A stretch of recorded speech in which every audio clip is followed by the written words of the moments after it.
Bismillahirrahmanirrahim. Assalamualaikum warahmatullahi wabarakatuh. Di video kali ini admin kembali berbagi informasi buat rekan-rekan semua yang lagi menonton video ini, di mana informasi kali ini terkait adanya surat edaran ya, surat edaran buat rekan-rekan non ASN, dan di mana terkait dengan surat edaran tersebut juga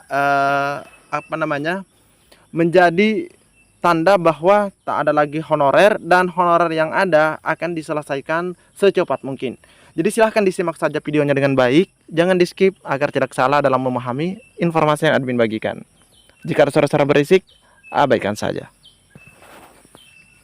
Nah, ini ada surat yang dikeluarkan oleh pemerintah Kabupaten Natuna, teman-teman ya.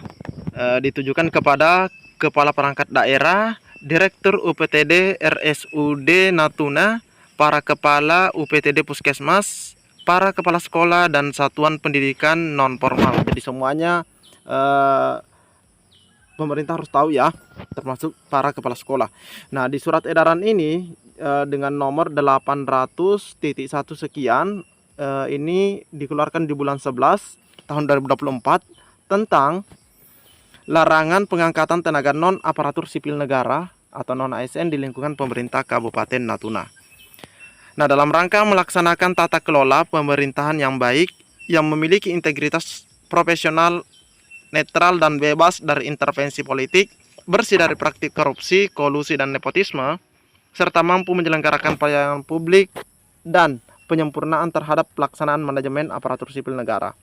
Dengan ini disampaikan hal-hal sebagai berikut.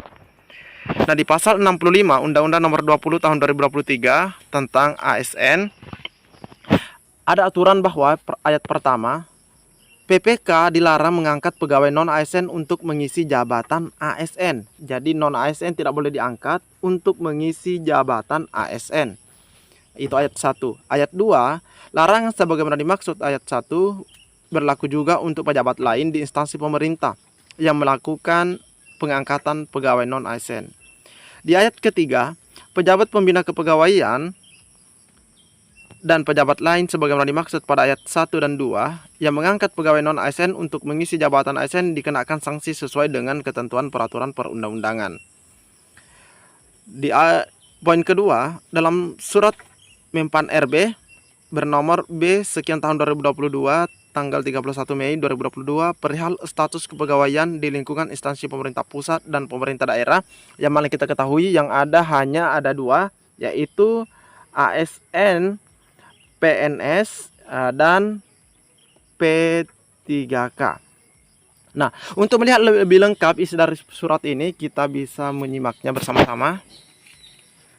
Terbit surat edaran agar honorer benar-benar habis. Nah, ini ya, benar-benar habis setelah seleksi P3K 2024.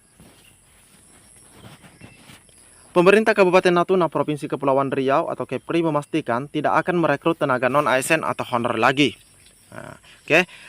Kepala BKPSDM Kabupaten Natuna Muhammad Alim Sanjaya mengatakan komitmen itu diperkuat dengan dikeluarkannya surat edaran atau SE nomor 800.1.10 sekian di bulan 11 tahun 2024 tentang larangan pengangkatan tenaga non-ASN atau honorer di lingkungan pemerintah Kabupaten Natuna. Nah, surat edaran ini ditandatangani oleh PJS Bupati Natuna, yaitu Ibu Rika Asmi, pada hari Senin, tanggal 4 November. Nah, dijelaskan kebijakan tersebut dalam rangka melaksanakan tata kelola pemerintahan yang baik, berintegritas, profesional, netral, dan bebas dari intervensi politik, bersih dari praktek korupsi, kolusi, dan nepotisme, serta mampu menyelenggarakan pelayanan publik dan penyempurnaan pelaksanaan manajemen ASN.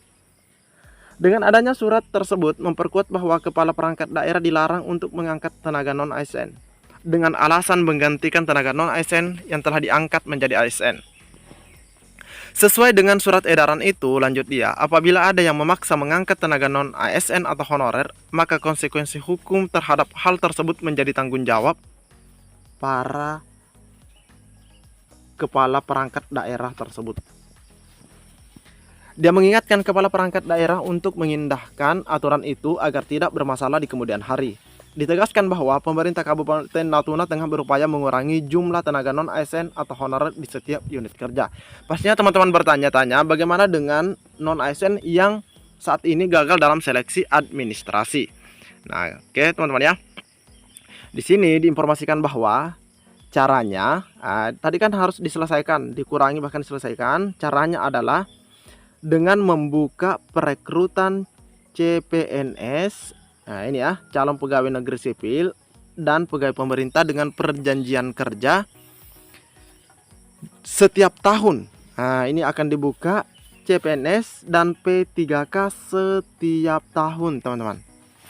Oke, jika ada honorer yang diangkat menjadi P3K, lantas unit kerja merekrut non ASN baru lagi, maka masalah tidak akan selesai. Nah, ini benar juga.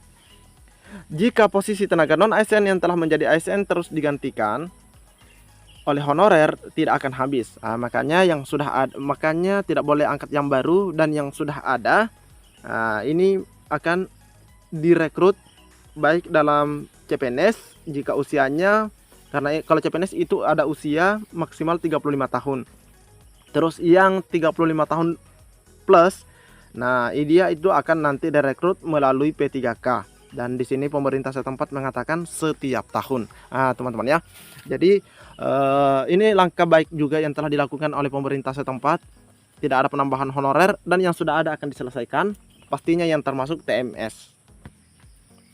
Dianggap menjadi tahun terakhir atau kesempatan terakhir bagi pegawai honorer dan non ASN itu untuk mendaftar sebagai P3K, Pak. Kalau kebijakan bahwa XTHK 2 tenaga non ASN yang ada di status BKN hanya bisa mendaftar atau tahun ini sebagai kesempatan untuk mendaftar terakhir, saya kira tidak. Tapi kebijakan yang sedemikian rupa untuk menyelesaikan tenaga non ASN yang ada, ini yang tahun inilah. Kalau tidak semuanya terserap, kan begini, ke depan prioritas itu P3K. Ke depan tahun depannya, tahun seterusnya itu kemungkinan besar antara CPNS dan P3K akan lebih ke P3K. Tapi P3K yang tahun-tahun ke depan bukan dikhususkan untuk penyelesaian tenaga non ASN ini. Tapi teman-teman yang ada di database tenaga non ASN bisa ikut diseleksi di tahun depan. Tahun depan seperti itu ya. Kebijakannya pasti mengikuti kebijakan tahun-tahun seterusnya. Benar. Gitu, bisa jadi ada passing grade. Benar. Gitu ya, bisa jadi syarat-syarat lain. Apalagi ini sedang disusun RPP tentang manajemen ASN. Ya, jadi kemungkinan ada perubahan-perubahan kebijakan terkait dengan penataan tenaga non ASN maupun terkait dengan seleksi calon ASN. Nah, jadi jelas sekali apa yang disampaikan oleh beliau, bahwa kedepannya itu ada CPNS dan P3K sama seperti yang telah disampaikan oleh pemerintah Kabupaten Natuna. Dan mungkin saja kebijakannya berbeda, teman-teman ya. Tahun berikutnya ada sistem passing grade. Kalau tahun ini kan tidak. Jadi buat teman-teman yang TMS, jangan patah semangat. Kalau memang sanggahannya ditolak, persiapkan diri untuk rekrutmen di tahun berikutnya. Oke, cukup sekian informasi yang dapat admin bagikan. Assalamualaikum warahmatullahi wabarakatuh.